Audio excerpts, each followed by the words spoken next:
welcome to The Stand. I am super excited about today's episode. We're talking about expectation in marriage, before and during. I have with me some dear friend of mine. I'll let them introduce themselves. On my right is, you want to tell them who you are and how long you've been married? My name is Estefania. I've been married for 6 years. 6 years, wow. Yep. Welcome. Thank you. And on my left, I have Christelle. Yes, it's Christelle. Hi, Exactly. Christelle. Hi, this is Christelle Cabaseli, and I've been married for 9 years. But you guys have a very interesting story. I know you've been married for 9 years, but how long have you been together? 19. Ooh, girl. Yes. How did that happen? Just how God created Earth. That's how it happens. Well, thank you so much for being here. We're excited to have you. And we have Melissa Teague, and I have been married for 10 years. Oh, wow. How long you guys been together? You had a long distance relationship? Yes, we were together for 2 years before we got married, Okay. so we did the long distance thing for 2 years. Oh, well, ladies, welcome. Well, we're talking about expectation before and expectation in marriage, but I want us to talk to expectation before and now. So did you guys have any expectation before you got married of what marriage would be like and or should be like? And yeah, why don't you share your expectations, some of your expectations that I'll start with you, Estefania, some of the expectations that you had before you got married. Before I got married, mind you, I'm like really big in premarital counseling and therapy, so I read a lot.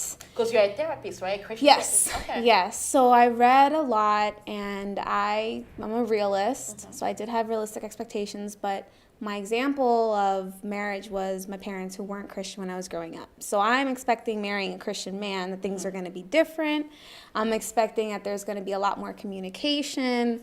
I'm expecting that there's going to be a lot of understanding, being on the same page, praying together every night, and being able to make plans together.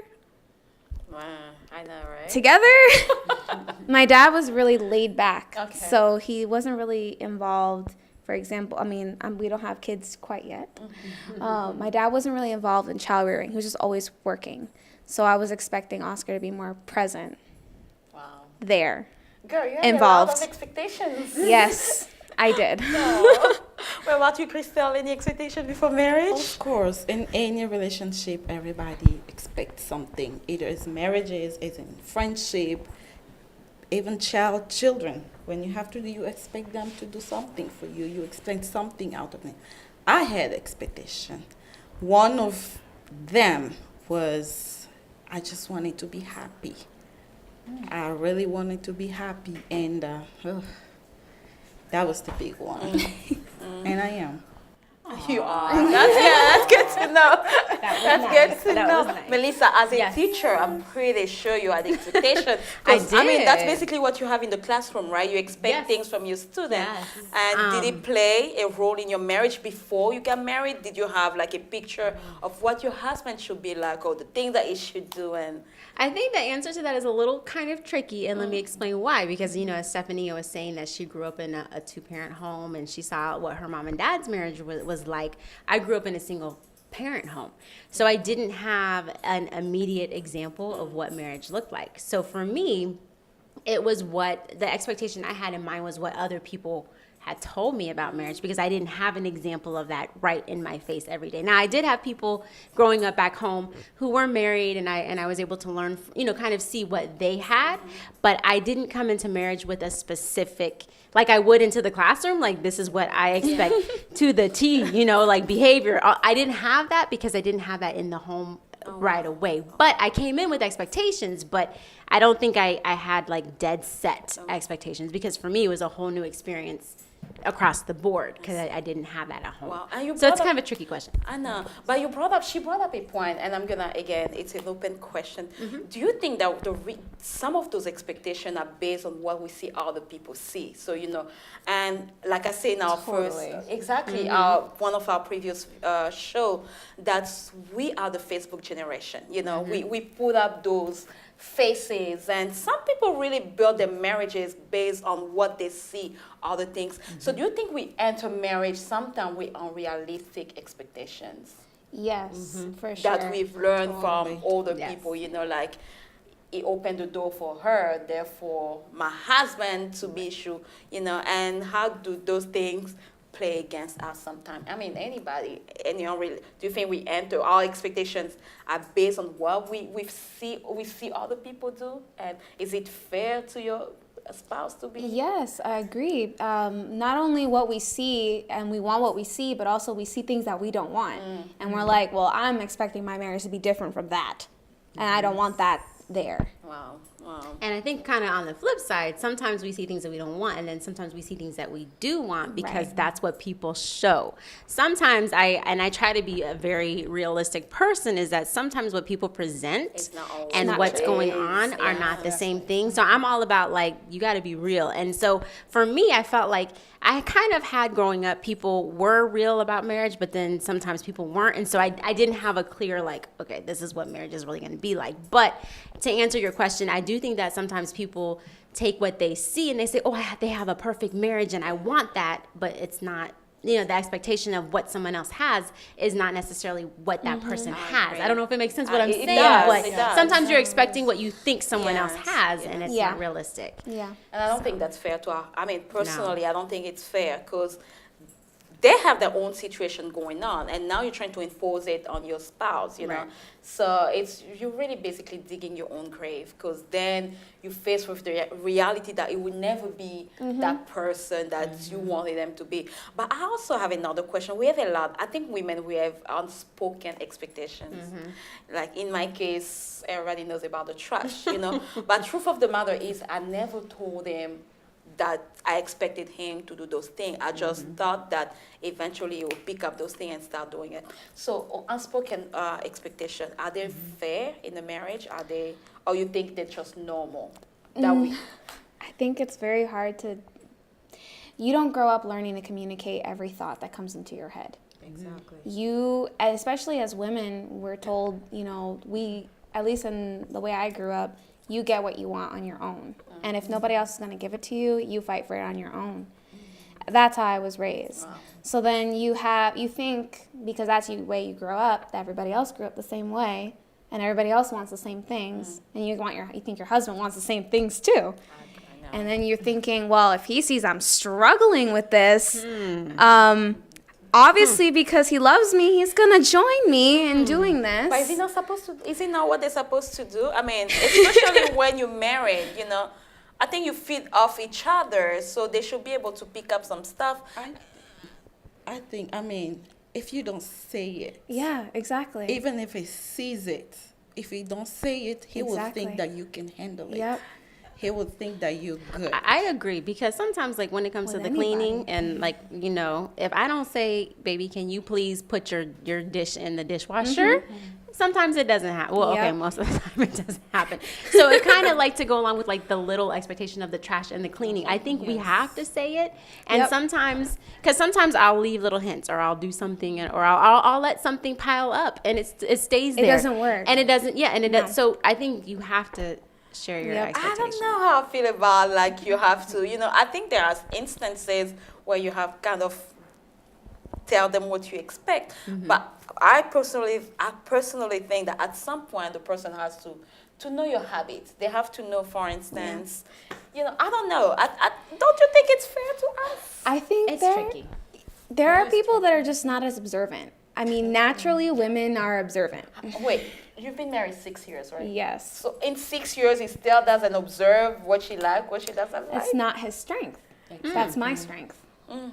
If you and I started living together, I'd pick up on your habits because I'm observant, and I will start doing things for you. Isn't that how we are with our female best friends? I think that's how women are in general. I think we want to help. We're helpers and nurturers, and we want to, like, we'll be uncomfortable so someone else will be comfortable. I think that's part of kind of what makes us women. Wow. Yeah. But then when you get tired of being uncomfortable, then you finally say something like, honey, I'm tired of being uncomfortable. Can you please come and do the chores? Or, you know what I'm saying? Yes. And I'm like, okay, it took you so long to do. I should have said something sooner. That, in my case, my husband is, if you don't say it, he won't do it? I won't say he won't do it, but he wants you to voice your thought. He wants you to say something. He needs you to To come to him and come tell. to him and say something. If something is wrong, I mean, if this is not me, I will react silently because you know me better. We've been together for how long? You know me better, and you know this is not good.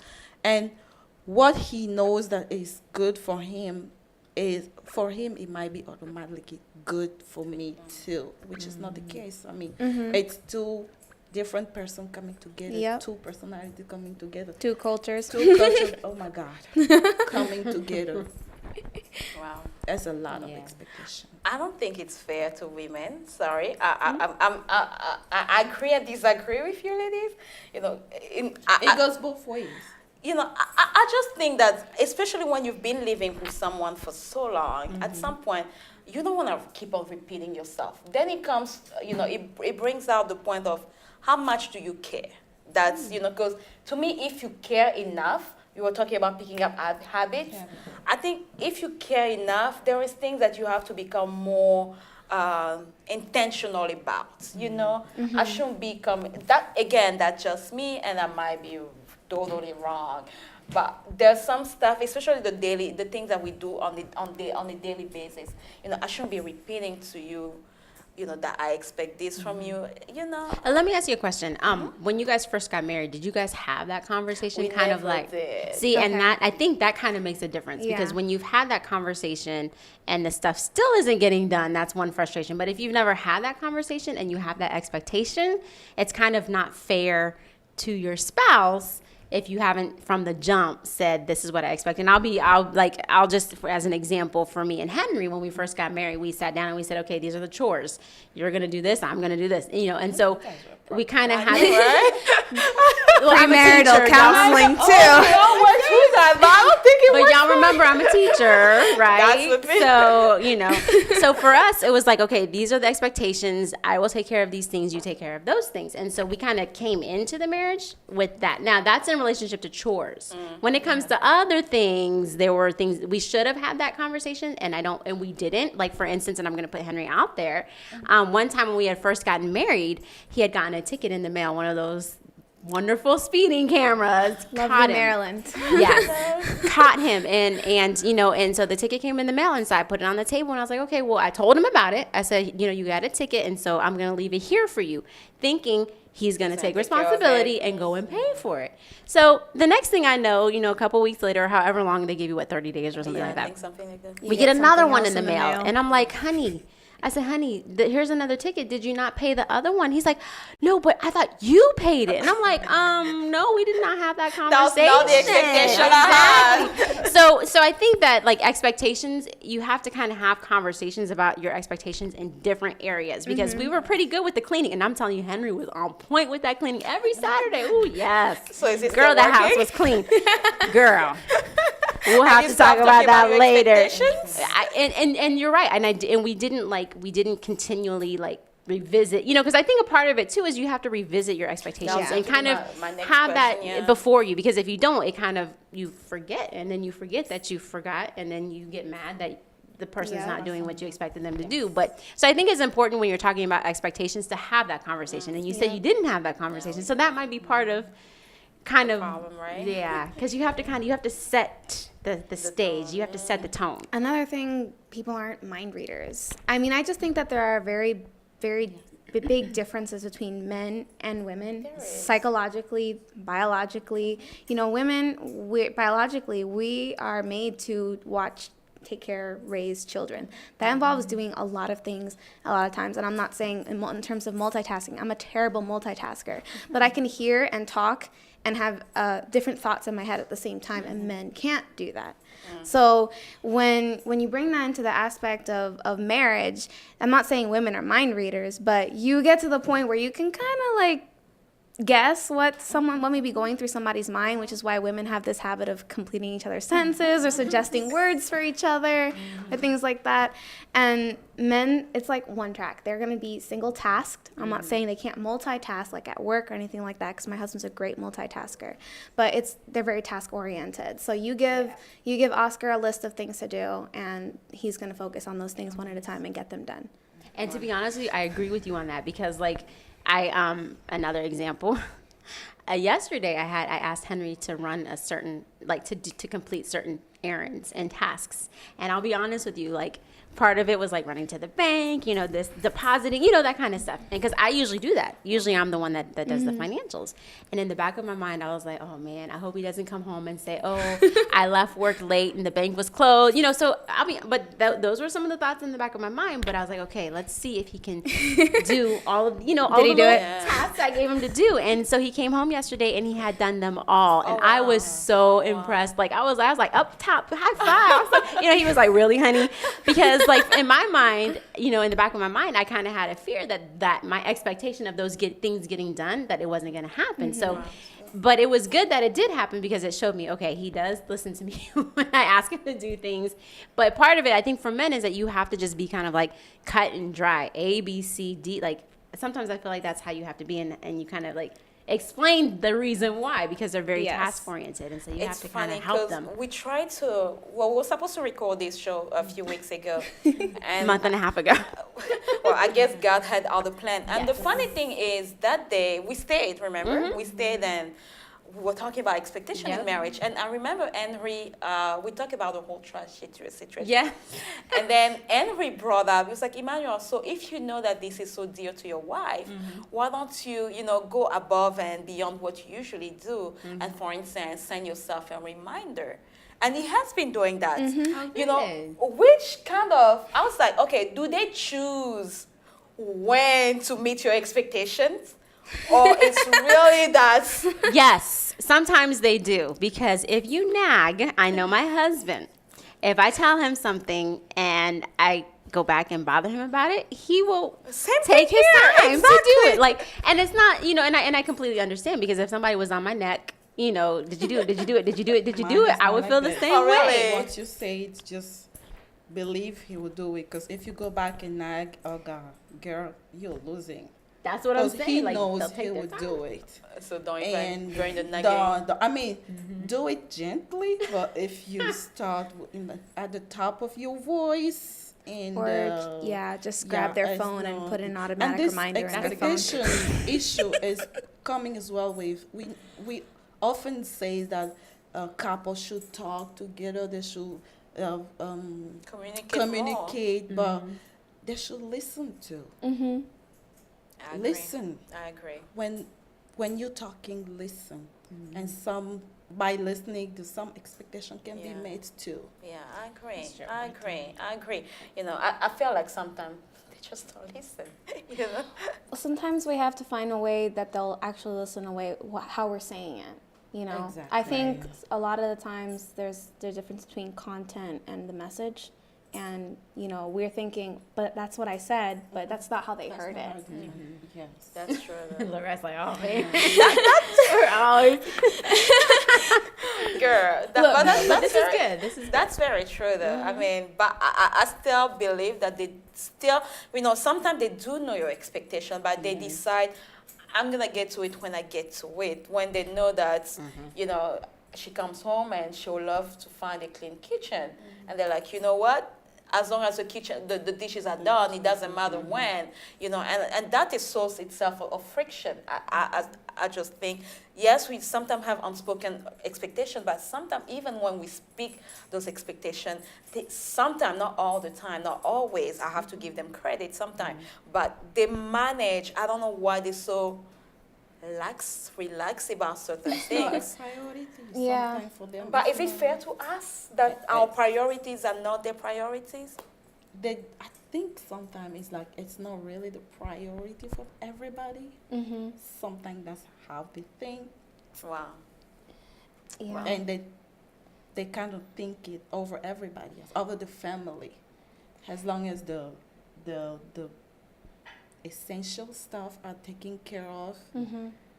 As long as I'm paying the bills, long as I'm providing. So 1 or 2 days of a messy house won't kill our bank account. Wow. Why is she on her nerve like that? Something. I'm like, they don't understand that it matters to us. I know. But I know. I have a friend who told me her husband, for instance, expect her to take care of the kids. That's the expectation.